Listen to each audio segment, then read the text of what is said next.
just want y'all to hit that like button, subscribe. Let me know what you think about black men wearing dresses. Let me know what you figure about that. What if you think it's a good thing, if you think it's a bad thing, if you think it's just funny. It could just be entertainment. It could just be comedy. Are these guys losing themselves? Are these guys trying to, become something they not just to make somebody laugh? All right, what's good, everybody, man? It's your boy. I'm hitting y'all up again. Yo, I want to talk to y'all about what my man Cat Williams was talking about on his, interview with man, what's dude name? Shay Shay. So he had to talk about black men wearing dresses and how emasculating and demasculating all that shit is. And we all have seen it and heard about it.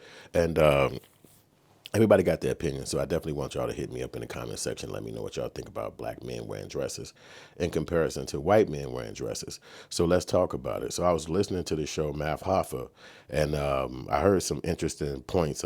Ice Wear Vizzo, he a Detroit rapper. He was on there, and he was talking about Cat Williams and what he thought about what Cat Williams think about people wearing dresses. And we all again know that Cat Williams didn't like it. He talked about what's his name? The guy from the radio show in Atlanta, Ricky Smiley. He talked about everybody who wore a dress pretty much. Tyler Perry. He talked about what's the other guy who wore a dress that's famous? Even Martin Lawrence. Even a young guy, Brandon T. Jackson. He talked about them. So he had his opinion about each one of those people.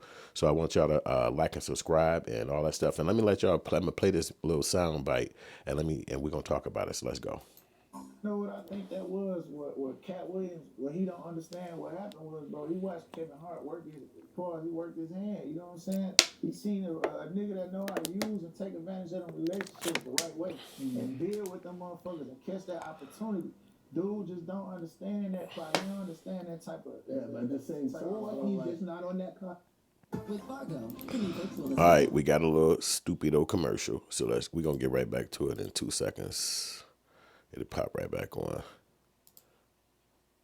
Oh, they gave me a double up on the commercials. YouTube, and we love YouTube. All right, so let's get back at it. Independent. Some people want to stay independent. Some people want to do what they want to do when they want to do it the way they want to do it. As much as I respect that, as much as I can dig that, the guy who's not on that kind of time gets to be Kevin Hart. The more people who feel, and it doesn't have to be true. It doesn't have to be true. But my experience in this business, people work with the people that they like. If they like you, if they feel you cooperative, they feel you, they can get along with it. But that's where I was getting at. That come from nigga. No, I'm with you. Having a relationship and using them bitches. What happens when cooperative means, oh, he gonna put the dress on? Yeah. What happens when that Okay, does that? if putting the dress on I heard a nigga say that was art. is against your morality, Who said that was art. You know, I think Kevin Hart, he did a joint where he was like, it's our art. What the Bro, putting the dress putting on? on the dress on it. I mean, Marlon no, Wayans. Marlon. It was Marlon. My bad. No, Let me try. nigga. All right, let's stop right there. So Marlon Wayans said, and he just got it wrong. He said Kevin Hart, but Marlon Wayans said that it's art for a comedian to put on a dress. And if you think about it, it's really not art. It's about money. And later on in this interview, one of the guys say it's about being a comic, just being a comedian, trying to make people laugh, and that's what you do. What you do to make people laugh. It's what comics do, and I agree with that too. But historically, in the history of television, and that's just where a lot of black people are just not missing, or are missing a point. And a lot of these guys too, which I fuck with everybody on Math Alpha show. Even Ice World Vizzo, he's the interview at this time, is the history of media and the history of television. So in the white people's productions or video or filmmaking since the beginning of time, which is one of their favorite movies, is Birth of a Nation, which is like a movie that was about slavery, or actually about the KKK running down freed slaves because one or two may have raped a woman. This is a movie. It was shot by D.W. Griffith. He was like a master filmmaker at that time. He did things in filmmaking that they do today. Like, for instance, cross-cutting. So cross-cutting would be one thing is happening right here, and then the camera cuts to this.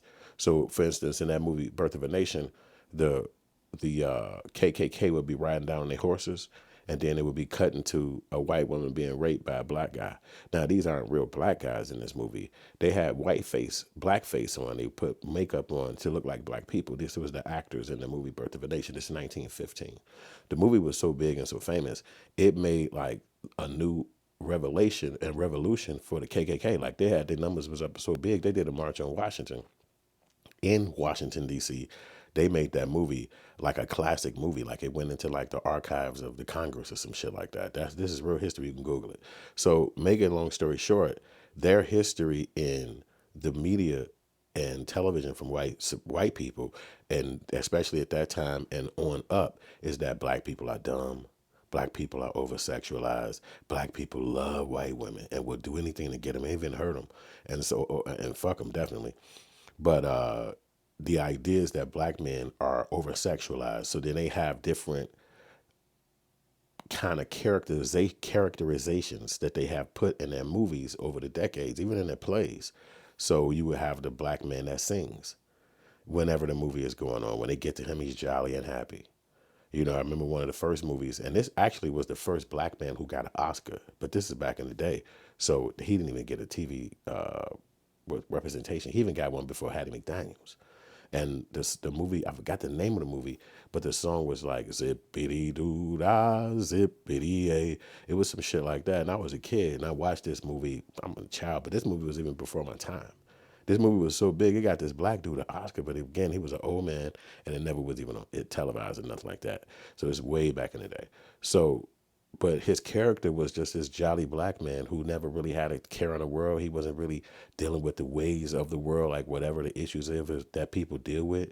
But he was just this happy-go-lucky black man. But that wasn't the reality of a black man at that time. It was rough. He had no money. He's living in fucked up scenarios. He barely even was able to watch a TV, let alone have one. So this is just an early part of the times, and this is just history. But that's not the gist of it. As far as getting back to wearing a dress, one of the main components of those characterizations is that a black man is not sexual, or it's this. If a black man comes around a woman, he can't be sexual. That's the idea. So for instance, they would call this guy Buck. So he would be like a man who would come around females and he don't want no sex. He just around them. And if he wants sex, it's only because the woman suggested, or it's only because the woman wants him. But it's not necessarily that he wants her. So for instance, that movie Green Mile, you saw that movie back in the day. He would be considered a buck in the historical facts of what filmmaking and movie making is as far as black people. But he never had a love interest in a movie. He never had a girlfriend. He wasn't interested in a girl. He was just interested in helping white women. And you can almost say that was a double one because it was called a magical Negro as well. So the magical Negro is a black man with these superpowers that can help white people get through their issues. It's so many of them. You also got the tragic mulatto. That's the black woman who wants to fit in with white people, so she tried to pass as white and forget about her life as a black person, which is who raised her as a person in real life. But she or he was accepted in white America, so they want to disconnect from their family as the black. So it's just different tropes that they've had in filmmaking that still have going on today. So one of them, again, is outsmarting the black person. So you might see a movie today and it'll be a black person and the person is a white character, but they're going to get away. You already know that this person's movement in this movie is they're going to get away. So the cop that they'll have searching this person up, or being a detective, or even a cop that just knock at the door, it'll be a black person, because that's to let you know by the person watching the movie and the audience that person, the character in the movie, is going to get away. He's going to be able to outsmart this character, outsmart this cop. So that's really how a lot of these stories are wrote and written. And you'll pick up on some of this stuff if you continue to watch movies all your life. But the trope of wearing a dress, again, was popularized by Flip Wilson in the 60s. But at this time, it was no black people on TV. So for him to be one of the first black men to have a talk show, variety show, whatever they called it at that time, it was historical. So he had that, and then one of the characters he put on there was Geraldine, and it's historical. It was funny that I did before our time. So characters have went on. But when you think about filmmaking, artistry, making movies, cinematically, black people, black exploitation, filmmakers like Spike Lee, like Melvin Van Peebles, the filmmakers of the past, Oscar Micheaux, they were men and they were trying to put stories out there to uplift black ideals and the history of a black people. This is just what it was. I mean, for whatever they plight were, whoever these artists were in history, you know, you heard about people that did movies about blackness and black people, from Boys in the Hood to even Friday. But those characters really didn't have so much of a man acting like a woman in it. But then when you think about Hollywood, who did they give the $1 billion to? They gave it to Tyler Perry. What's his major characterization? A black man wearing a dress. What does that mean? If he's a woman in his characterization in his shows that he writes himself, he's the producer, he's the creator, he's the writer, he's the director. If he's the person who depicts this character, which is a funny character and it make a lot of money, there's nothing wrong with him being an artist and creating his creations. But if this character is a woman and wears pantyhose, then by natural effect, he's not going to be interested in women. He's not going to want a girlfriend. He's not going to be interested in girls. So his own writing, his own psychological ideal of being a creator is to create a character and a trope that's already historically in the industry. It's already an industry standard that say that when a black man get in a movie, he don't get the girl. When a black man get in a movie, he's not going to have a sex scene. When a black man get in a movie, he's not going to be interested in having a family or saving a woman, and there'll be a kid and a woman by the end of the movie. You don't see that. If you saw the movie Jack Reacher, that's exactly what happened in 1 and 2. By the end of the movie, he was with a girl, a guy. He was a guy and a female, and it looked like a family, even though they was a broken family, even though they wasn't even from the same, they met in the movie, and that's how they became a family at the end of the movie. I'm not saying that they got to be a family, but he had a man, woman, child visually to see that at the end of the movie, that gives you a comfort saying, oh, okay, wow. They was able to come together and overcome the people who they were coming against them. So, but when you look at a movie like, let's say Pelican Brief with Denzel Washington, where he's saving a woman or is going to make sure he saves the girl by the end of the movie, he don't get to kiss her. He don't get to have a sex scene with her. He don't get to hold her and bring her close to him. Or by the end of the movie, stand at the doorstep and say, hey, you want to go on a date after this? And then it's like this comfort that rolls over you in the movie. It's just everything is safe. She goes his way, her way, he go his way, and that's the closure. So it stays consistent. And these writers are doing this because they understand that that's how you write a movie. You make a movie where the guy don't get the girl. It's just how it's been going in history. That's why it's not really something you think about, because it's so normalized in film and what has been happening for hundreds of years. It's been 100 and something years of filmmaking. So it's just been natural when people kind of do this. So when somebody like Tyler Perry can recreate that in his own characterizations that he write, they're gonna actually reward that.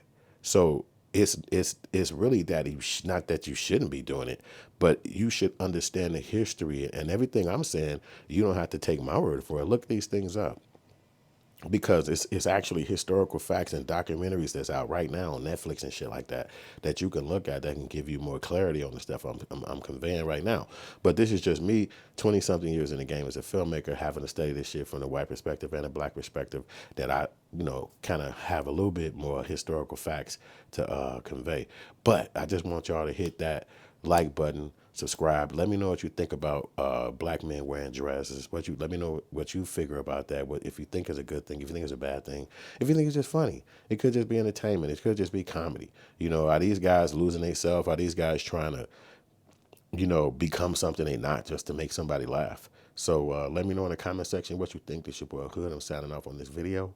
See you in a minute. Like and subscribe and share this message for your homie. Peace.